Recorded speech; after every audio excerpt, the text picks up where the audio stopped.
Fame and fortune, the two things many people chase during their lives. But not even stardom can shield anyone from tragedy.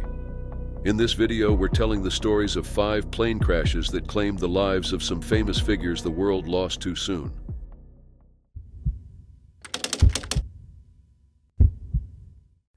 In 2001, singer Aaliyah was a groundbreaking figure in the world of music, dance, and film. At only 22 years old, the singer had already solidified her position as one of the most influential voices in contemporary music. She was the Princess of R&B, or better yet, the Queen of Urban Pop. But not even her star power or the adoration of millions of fans across the globe could prevent the almighty hand of fate that took her life. Born in Brooklyn, New York, Aaliyah's talent was recognized at a young age. She signed her first recording contract at 12, and by 14, her debut album, Age Ain't Nothing But a Number, had propelled her into the limelight. Her music blended smooth R&B melodies with edgy hip-hop beats, and she quickly became a cultural and style icon. Beyond music, Aaliyah expanded her reach into acting, appearing in films such as Romeo Must Die, and preparing for her starring role in Queen of the Damned. As she shot the music video for her hit song Rock the Boat in the Bahamas, Aaliyah's career seemed to be at its peak, but her success story took a tragic turn the day filming wrapped. It was August 25, 2001 when it happened.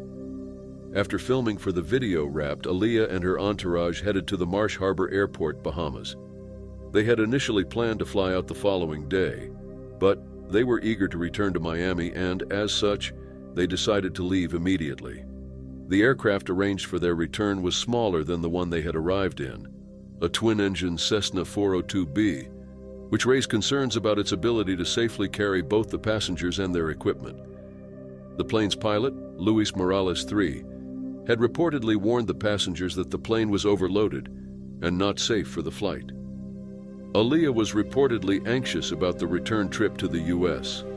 She had been vocal about her discomfort regarding the flight, even expressing hesitation to her team.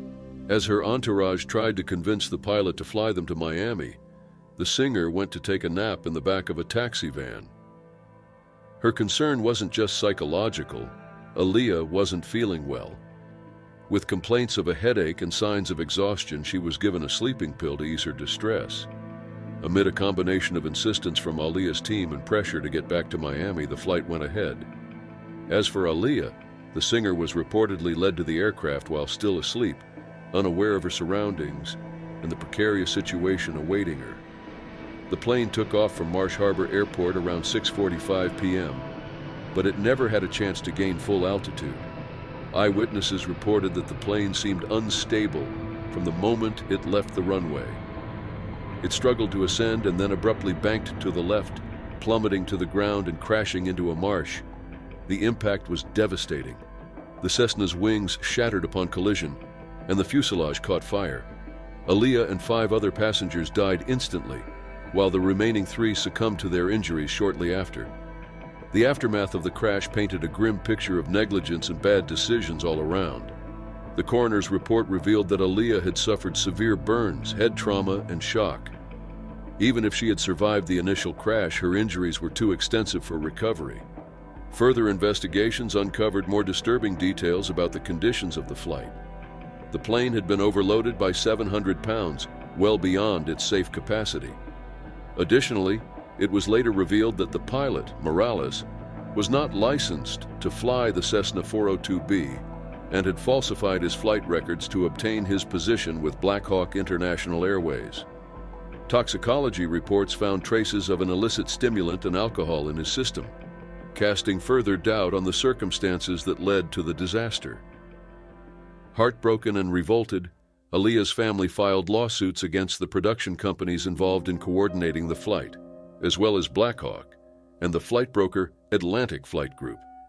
They eventually reached undisclosed settlements outside the court. Aaliyah is remembered as a transformative artist who defined a genre and touched the lives of millions.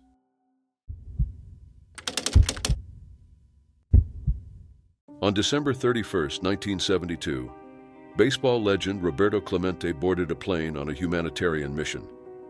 Known for his remarkable career on the field and his deep sense of social responsibility off it, Clemente was on his way to deliver aid to Nicaragua after the country had been devastated by a massive earthquake. But this humanitarian act would tragically become his last. Born in Carolina, Puerto Rico, Roberto Clemente showed athletic prowess from a young age, excelling in both track and field and baseball. His raw talent quickly caught the attention of scouts, and by the time he was 18, Clemente had begun his professional baseball career in Puerto Rico's Baseball League. It wasn't long before the Pittsburgh Pirates drafted him in 1954, marking the beginning of an impressive 18-year career in Major League Baseball, MLB. Clemente's rise in the MLB was remarkable. He was an all-star for 13 seasons and earned 12 Gold Gloves for his unparalleled defensive play in right field. With 3,000 career hits, 4 National League batting titles, 2 World Series championships, and an MVP award, his legacy as one of baseball's all-time greats was already cemented. But beyond his athletic accomplishments, Clemente was deeply committed to charity work, especially in Latin America and the Caribbean. This commitment to helping others would ultimately lead to the tragic event that ended his life. In late 1972, Nicaragua was struck by a devastating earthquake that left much of its capital city, Managua, in ruins. Buildings crumbled, thousands of people were displaced, and the need for immediate aid was overwhelming. Clemente, who had recently been in Nicaragua managing the Puerto Rico national baseball team and who had many friends in the country, was deeply affected by the disaster. Clemente immediately sprang into action. He organized relief efforts using his fame and influence to raise $100,000 in donations and gather food, medical supplies, and clothing for the victims. However, he soon learned that the aid he had sent on earlier flights had been diverted by corrupt officials, preventing it from reaching those who needed it most. Determined to ensure the aid reached its intended recipients, Roberto Clemente decided to take matters into his own hands and accompany the next relief flight personally. The plane he chartered for the New Year's Eve flight was a Douglas DC-7 cargo plane. The aircraft had a history of mechanical problems and was severely understaffed, missing both a co-pilot and a flight engineer. To top things off, the aircraft was overloaded by 4,200 pounds, well beyond its safe capacity. The plane took off from Isla Verde Airport in Puerto Rico at approximately 9:20 p.m. Minutes later, it crashed into the Atlantic Ocean just off the coast. The cause of the crash was engine failure.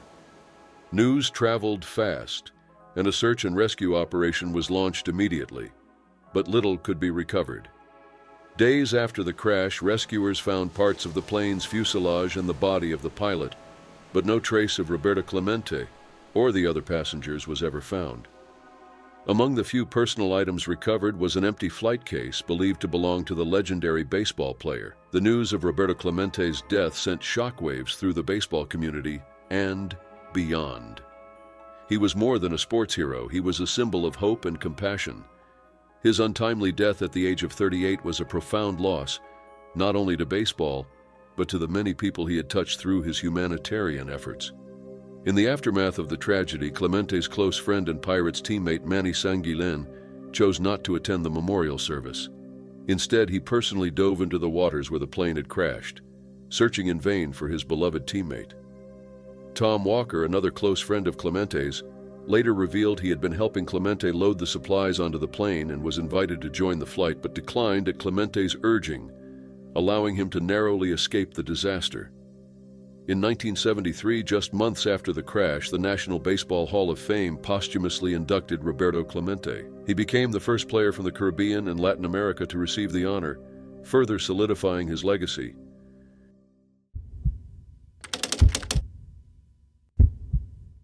On October 20th, 1977, just days after the release of their 5th studio album, the band Lynyrd Skynyrd was on their chartered plane en route to Baton Rouge, Louisiana.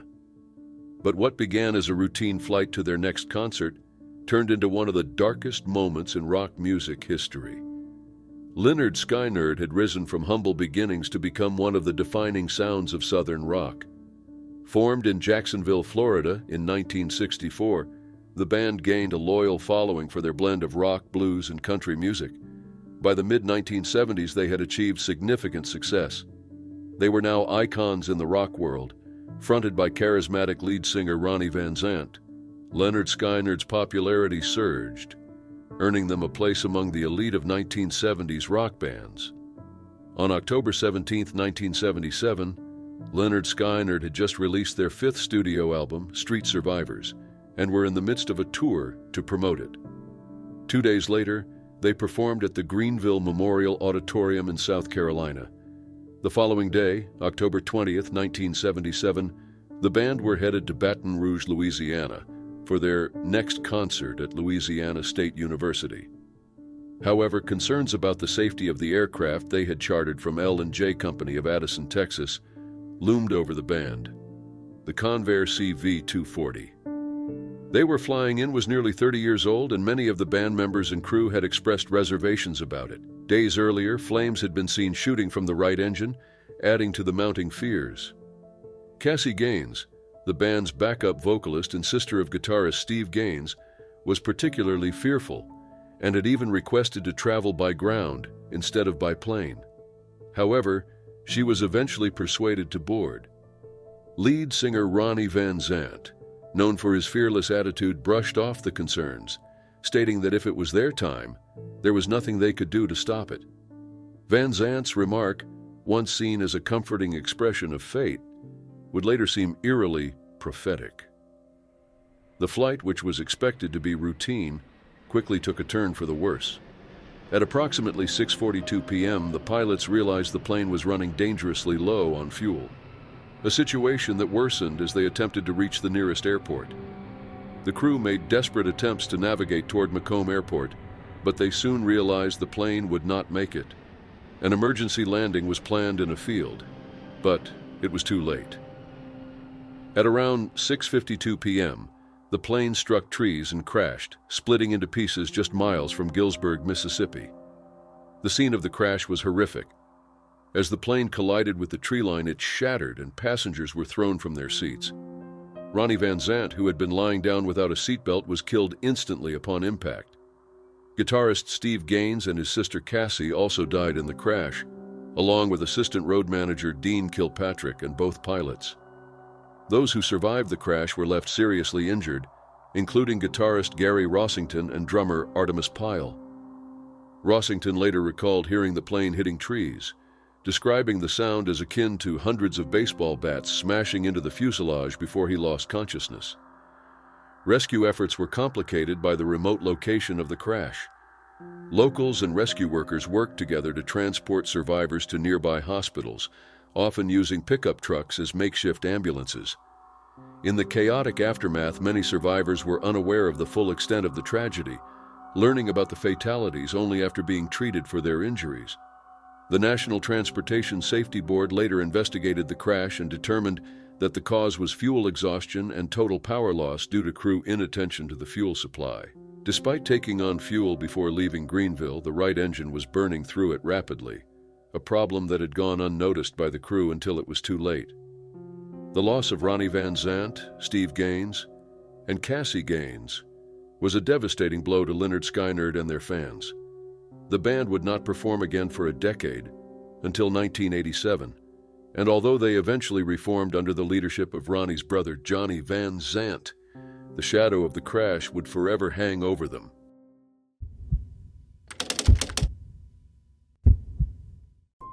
It was May 28, 1971, and Audie Murphy, a celebrated war hero and famous Hollywood actor, was on a chartered plane to Martinsville, Virginia. At almost 46 years old, Murphy had lived a life full of adventure and misfortune alike. But nothing could compare with the gruesome fate that awaited him. Audie Leon Murphy was born on June 20, 1925, into a family of sharecroppers in Hunt County, Texas. Life was hard, especially after his father abandoned the family, and his mother passed away when he was a teenager. With the outbreak of World War II, Murphy was determined to serve his country, despite being underage. With his sister's help, he falsified his age to enlist, and, from then on, his legend began. Murphy's military service was nothing short of extraordinary. He quickly rose through the ranks, showing an unparalleled level of courage and leadership on the battlefield. By the age of 19, he had become one of the most decorated soldiers in U.S. history, receiving every military combat award for valor from the United States Army. His actions during the Colmar Pocket in France, where he single-handedly held off a company of German soldiers and led a counterattack while wounded, earned him the Medal of Honor. After the war, Murphy turned to Hollywood, where he embarked on a 21-year acting career. He starred in numerous films, including To Hell and Back, a biographical film based on his memoirs. While he found success in the film industry, Murphy struggled with what would now be recognized as post-traumatic stress disorder. He relied on sleeping pills to combat his battle-related trauma and slept with a loaded handgun under his pillow. But despite his fame and achievements, Murphy's personal life was far from glamorous, plagued by financial difficulties and the lingering effects of war.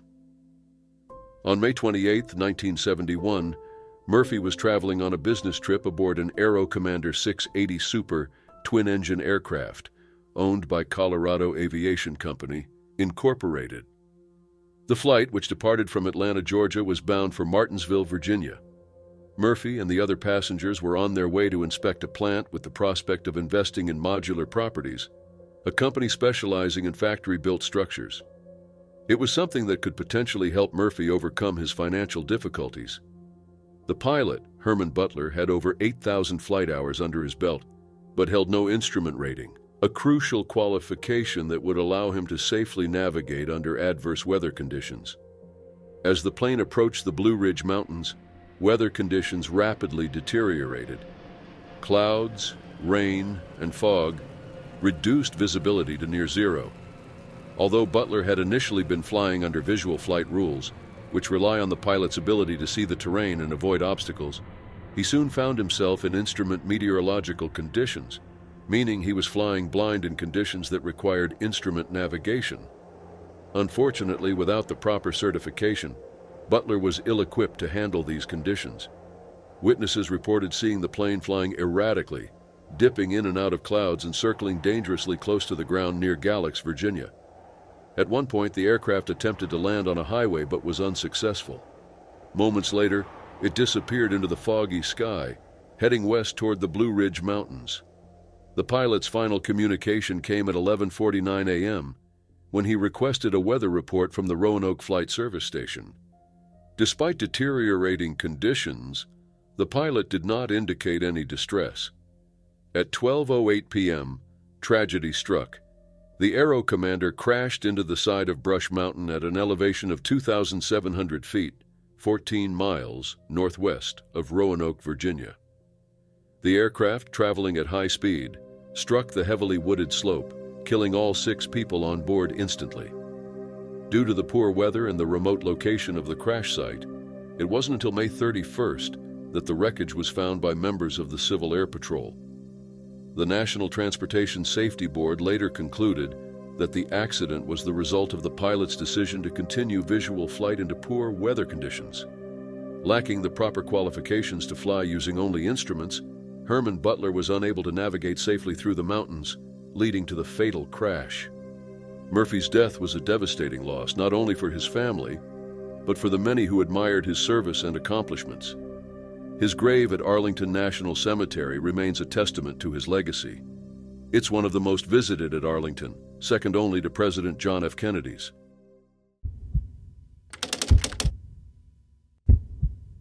On October 11, 2006, a small plane crashed into a high-rise apartment building on Manhattan's Upper East Side. On board of the plane, and maybe even piloting, was 34-year-old Corey Little, a Major League Baseball pitcher for the New York Yankees, approaching the end of his career. Lytle, an avid pilot, was flying the plane with his flight instructor Tyler Stanger when disaster struck. Corey Little had enjoyed a 10-year career in Major League Baseball, having played for several teams, including the New York Mets, Tampa Bay Devil Rays, Oakland Athletics, Toronto Blue Jays, Cincinnati Reds, Philadelphia Phillies, and most recently, the New York Yankees. Lytle was known for his strong arm as a right-handed pitcher. He made his major league debut with the Mets in 1997 and built a steady reputation in the league over the years. While not a superstar, he was a solid performer on the mound, known for his competitive spirit and outspoken nature, which made him somewhat unpopular among fans and players alike. He was critical of players using steroids, such as Barry Bonds.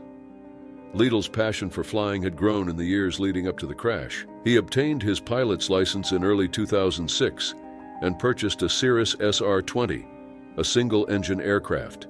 That same year, the Yankees season ended in October with a loss in the American League Division Series, and Lidl, along with his flight instructor Stanger, set off on what should have been a routine sightseeing flight.